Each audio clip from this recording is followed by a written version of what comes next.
This year, we had 233 innovations that were launched and featured in our innovation zone.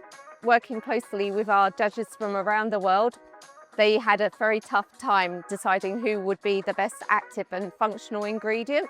RAN took away the gold award for their active ingredient, and the functional went to Polymer Expert by Calabria Group.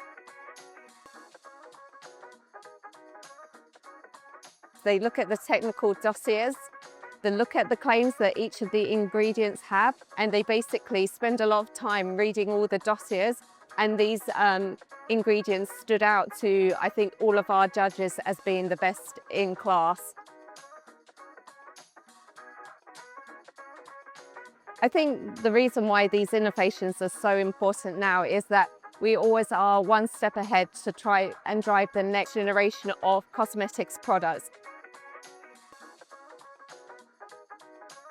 So our motto is that we're boldly pursuing safer, greener, and simply better technologies. So what we're doing is we're taking our ingredients that we know are already simply better, that we know are great and sustainable, and we're finding out how they can perform better and how they can offer better sensory.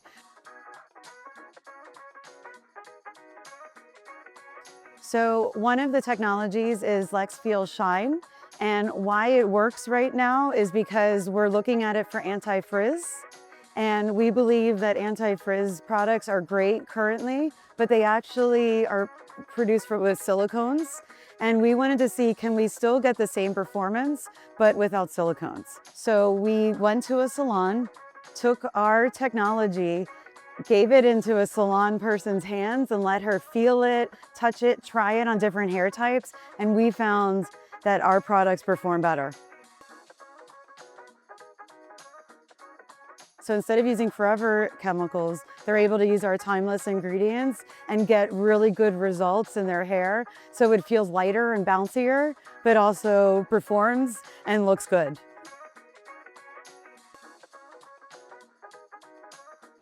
So in terms of actives, we are launching 2 products this year, and especially Matrixyl Neolide, which is our new product launch for this year in cosmetics.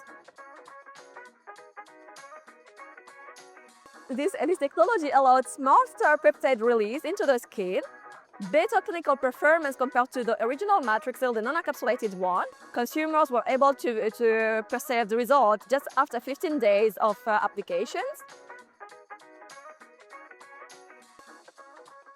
Well, by developing this technology, we were able to reduce our product carbon footprint by 42% compared to Matrixyl. And for consumer benefits, it's performed 2 times greater than Matrixyl as well. So for me, the most exciting innovation that I think I've seen this year so far is Vector High Out from Givaudan Active Beauty.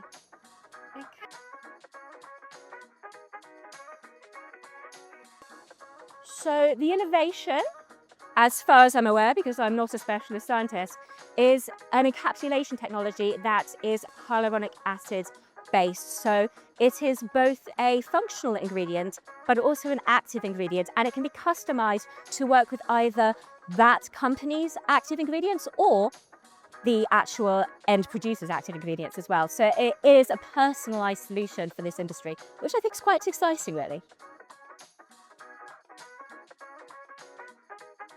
So for me, there's a couple of huge trends at this in cosmetics, which I feel that this particular ingredient taps. One of these is the fact that there is this blurring of functional and active ingredients. What you're seeing a lot of at the moment is functional ingredients having new data on their activity for skincare or for hair care, as well as their core function and core reason for existing.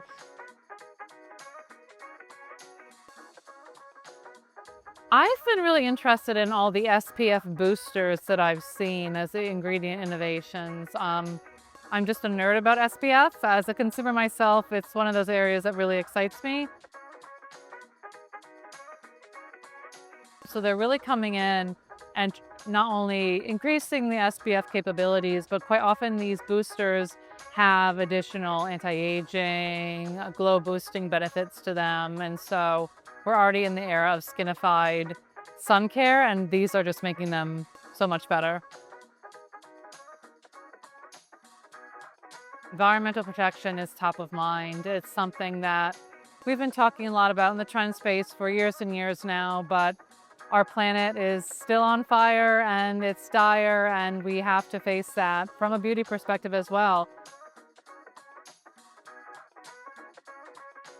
For me, what I found most exciting are the ingredients produced using biotechnology and specifically precision fermentation. So we're seeing this new generation of green ingredients produced using new technologies.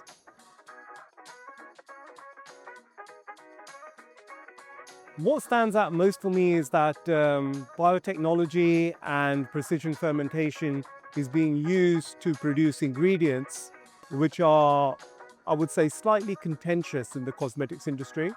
For example, palm oil, coconut oil is another one, collagen is another one, and squalene is another one. So these ingredients, which are typically from contentious sources related to deforestation, or another side related to animals, these ingredients are now being produced using new technologies without, say, the animals, without taking them from the animals, and they're marketed as animal-free or as marketed as vegan collagen. So those ingredients have been quite interesting for me to see.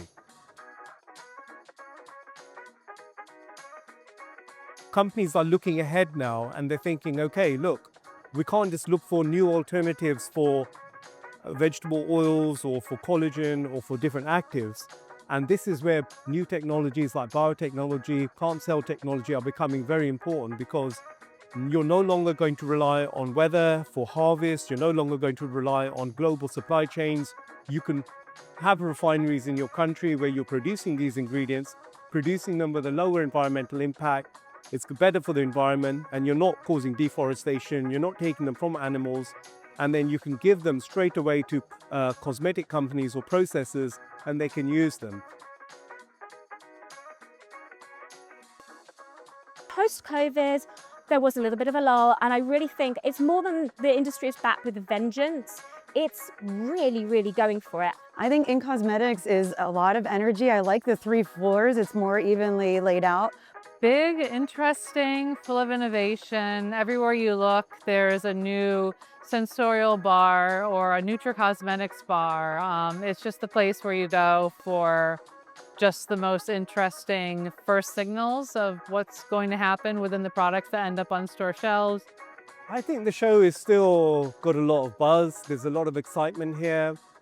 There's a lot of innovation. And customers are more eager to learn more about how they can approach the longevity for consumers and how they can bring more performance and more reliable technology to their consumers.